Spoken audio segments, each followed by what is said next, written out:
Hey there, good people. It's your Crippled Critic, and this week I finally want to talk about The Last of Us Part 2.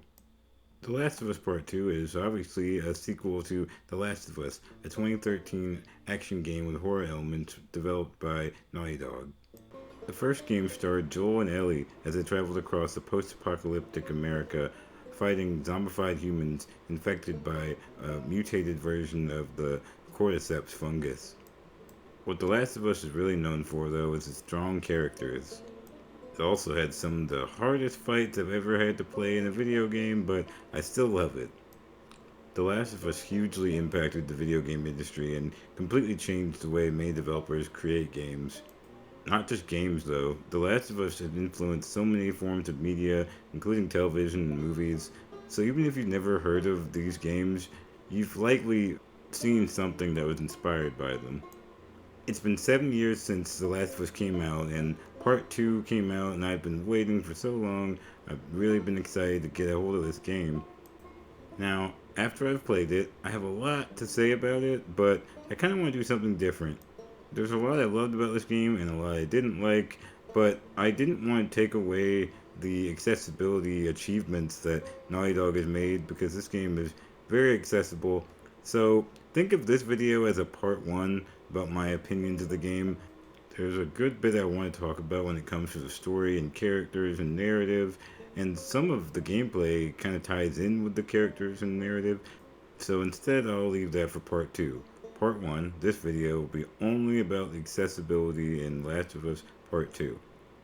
No spoiler warning needed, this is just accessibility, guys. Alright, first I want to say Naughty Dog in the last 5 years has done so many amazing things with accessibility. By putting all the options they have in games, they've really set a standard. And The Last of Us Part 2 is kind of a culmination of all they've done with accessibility. They somehow keep improving with each game they make, and I really appreciate all the work they do. On a personal note, The Last of Us, like the first one, was actually one of the hardest games I've ever played. There are so many waves of enemies that will kill you really quickly, and the difficulty is just really high.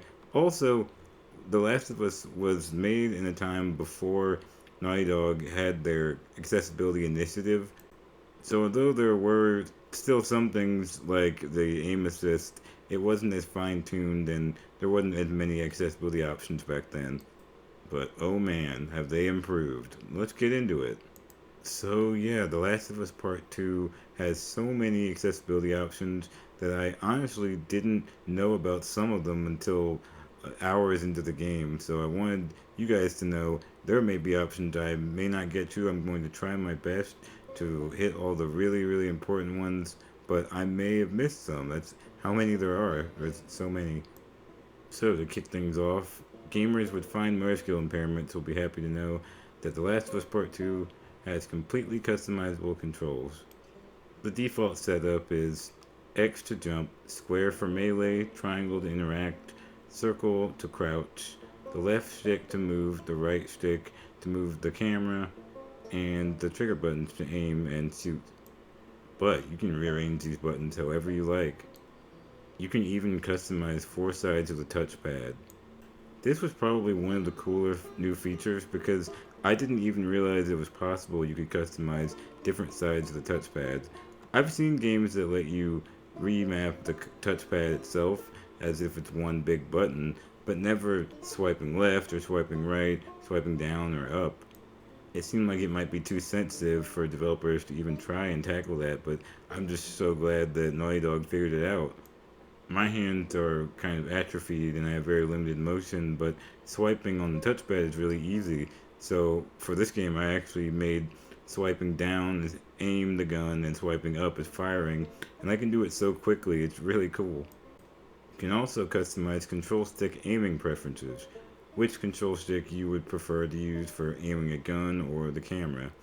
There's also a remember shoulder swap option, which chooses what shoulder the camera stays on depending on the last time you aimed. The option to customize repeated button presses is back from when they implemented it in Uncharted 4, and it's great because there are a lot of QuickTime events in this game, so you won't have to tap them repeatedly if you don't want to. You have the option to hold down a button. This includes melee combat, aiming, and sprinting. You can actually turn on a function which makes it so the main character will run automatically during certain scenes, which is really helpful for me because there are a lot of moments in this game that require you to sprint, and it's just easier to do it automatically. Aiming assist is back too, one of my favorite options. You can customize how far the aiming reticle will point to the nearest enemy, and whether you want it to have a lock on feature, which will lock to the next enemy. And I mean, it's very accurate too. Hey guys, if you want even more help with aiming, there's actually a slow motion feature you can turn on. That's something I had no idea even existed for hours and hours into the game, but it really helps. It slows down time only while you're aiming a gun or a bow. It really changes the whole experience and makes aiming and shooting a lot easier and gives you some added time, really helpful for a lot of disabled people and also for non-disabled people. I can think of a lot of people who love the Max Payne and Matrix games. This is kind of that same idea of bullet time, but it's just another example of the layers they put into these options, different ways you can customize your experience. Another new feature is ledge guard, which literally stops you from falling off ledges that can kill you. Yeah, it's like they put an invisible protective wall in front of ledges that are dangerous. There's also Traversal Assistance, which simplifies movement so that you can press X to perform simple things like jumping over a small ledge or squeezing through a gap or jumping over obstacles on a horse. There's a complete separate section for combat accessibility and ways you can customize combat in different ways, like AI attack accuracy and AI perception levels, its hostage escape probability, and even being invisible while you're completely crouched on the ground. Now we're getting to the end of the fine motor skill impairment section, and that has to do with the difficulty settings. There are 4 difficulty modes in The Last of Us Part 2: very light, moderate, hard, and survivor.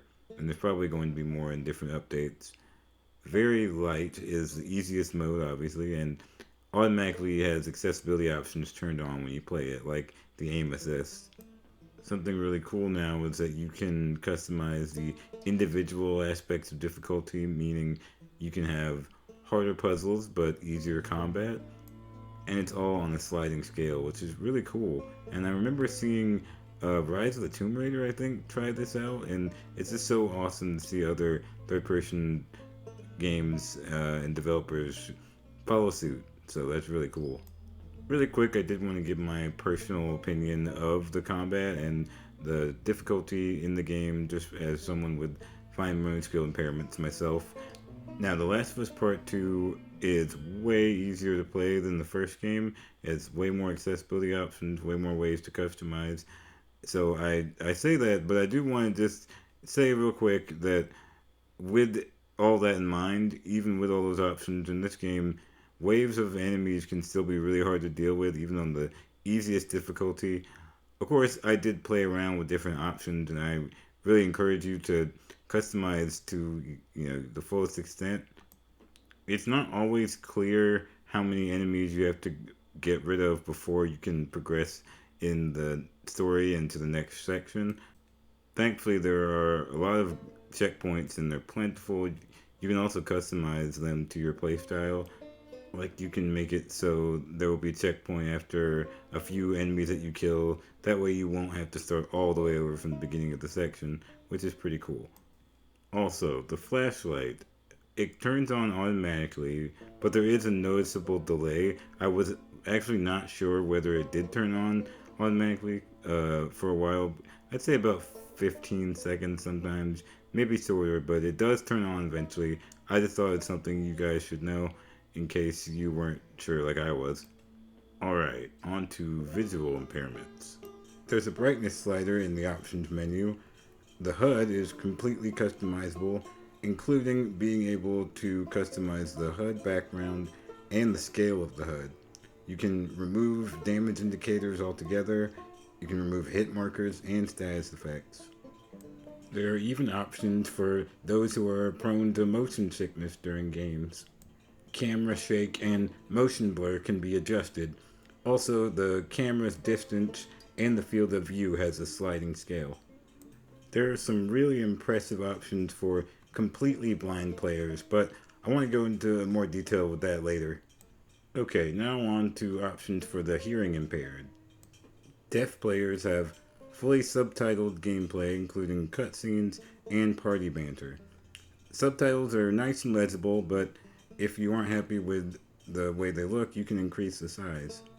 Also, you can turn on a dark background to put behind the subtitles for added visibility. You can change the subtitle color as well as the name of a character, meaning the specific name itself can be changed to a different color. Next is something called subtitle direction, which I gotta say is one of the more impressive things to me because I've never even heard of this, never heard of subtitle direction. When I heard about it, I was really like, what is that? And it turns out it's an arrow that appears next to the name of the character, so the direction where the character is on screen is indicated by which way the arrow is facing. So this next section is going to be a little different.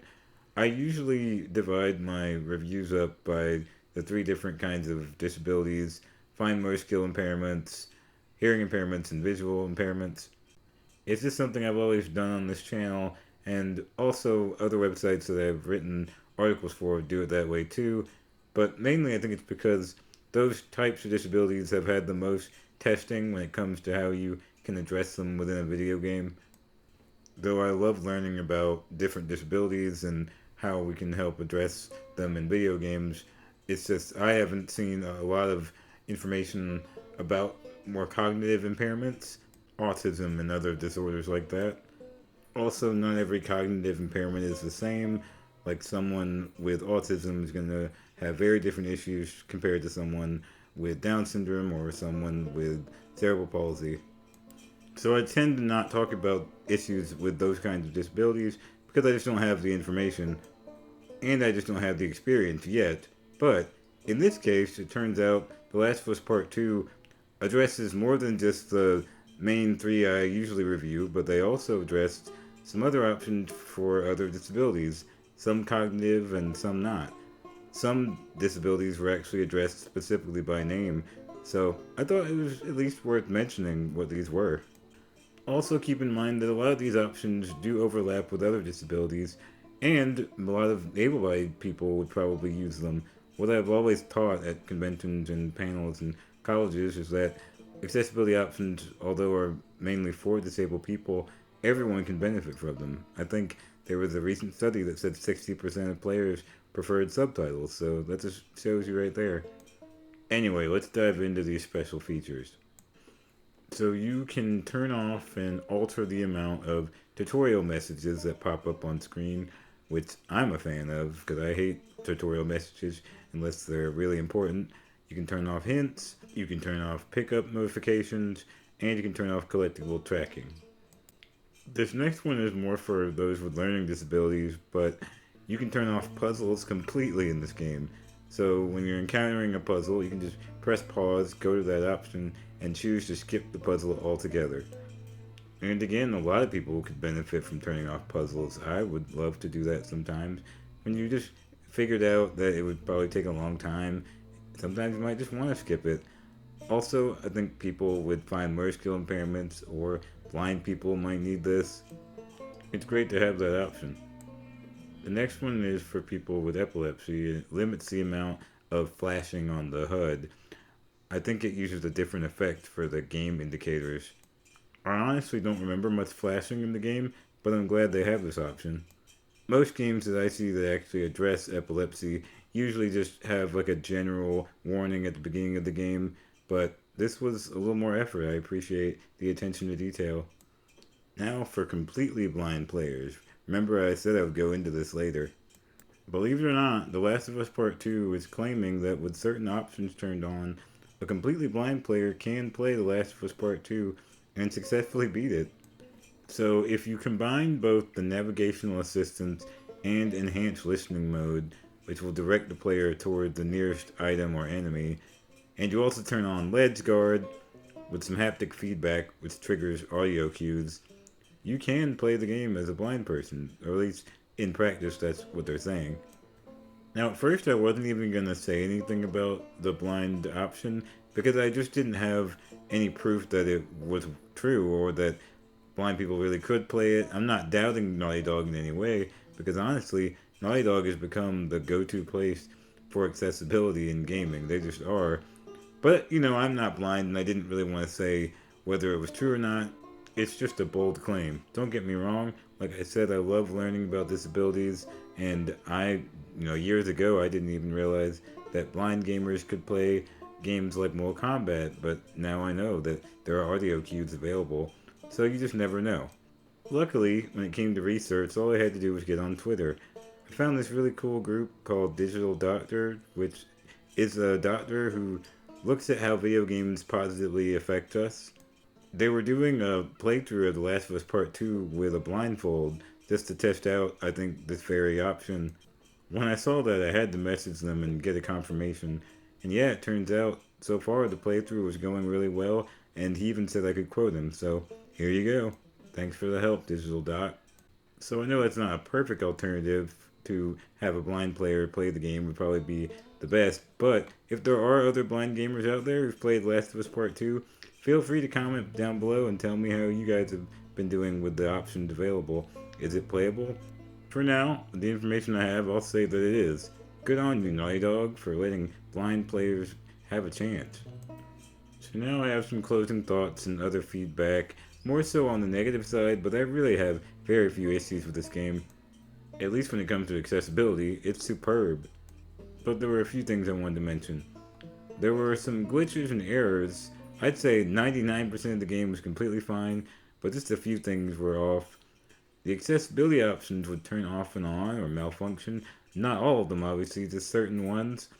The shoulder swap would sometimes use alternate settings, like suddenly it would be on the other shoulder. Also, for me personally, there was a moment where the horse controls would change. All of a sudden, it would revert back to aiming with the right control stick instead of the left. With both problems, all I did was have to turn the game off and on, and it fixed itself. I had a friend who told me that there was a weird screen filter issue, where all of a sudden the screen would get weirdly pixelated, and it turned out it was some kind of filter that would just suddenly turn on. And again, once you turned the game off and on, it fixed itself. Some of these glitches could have been addressed in another update that they've added, but I just wanted to let you guys know. Speaking of updates, the latest update, I think, for The Last of Us Part 2, like the latest big update was Survivor update, and it had the Survivor mode, but a lot of other accessibility features. Yeah, even more on top of the ones that were already in the game. I won't name every accessibility option they've added in this new update, but there's things like the option for infinite ammo, infinite crafting, infinite melee durability, and an arc throw HUD display option. Some of these are more gameplay modifiers, so you won't be able to utilize them until after you beat the game, but some of the accessibility options are going to be automatic. I'm just so happy to see Naughty Dog continue to treat accessibility as an important option in their game and not just an afterthought. Yeah, guys, I can honestly say that The Last of Us Part 2 is the most accessible game I've ever played. I'm sure there are accessible games out there and maybe they have more options, but I'm gonna say here this is the most accessible game I've ever played. It seems like they keep outdoing themselves and improving each time, and it's great. Thank you to the developers, but also thank you to the disabled playtesters to help them and help make this possible. Alright guys, thank you guys so much for watching. I know it took a long time to get this out, but I had a lot of thoughts, and I'm still going to do part 2, which is going to go more into the story and gameplay, and just, I have a lot of thoughts about that. It's a kind of controversial game in that way when it comes to the story, but I didn't want to just burden this video with my opinion about very, very, like, dark topics and controversial topics, so this is just going to be about accessibility in this one, but look forward to part 2 sometime in the near future. Thanks you guys so much for being patient with me, and thanks for watching always. But one last thing, the art for this video the custom image art for the YouTube video. It was done by a good friend of mine. Her name is Allison Noelle. She's a freelance artist and does really good D&D inspired art. So I asked her if she could do some of my video titles, I guess, and she said yes, which is awesome. So yeah, look forward to more of her awesome artwork in future videos. So yeah, thanks again, you guys, and as always, I will see you later.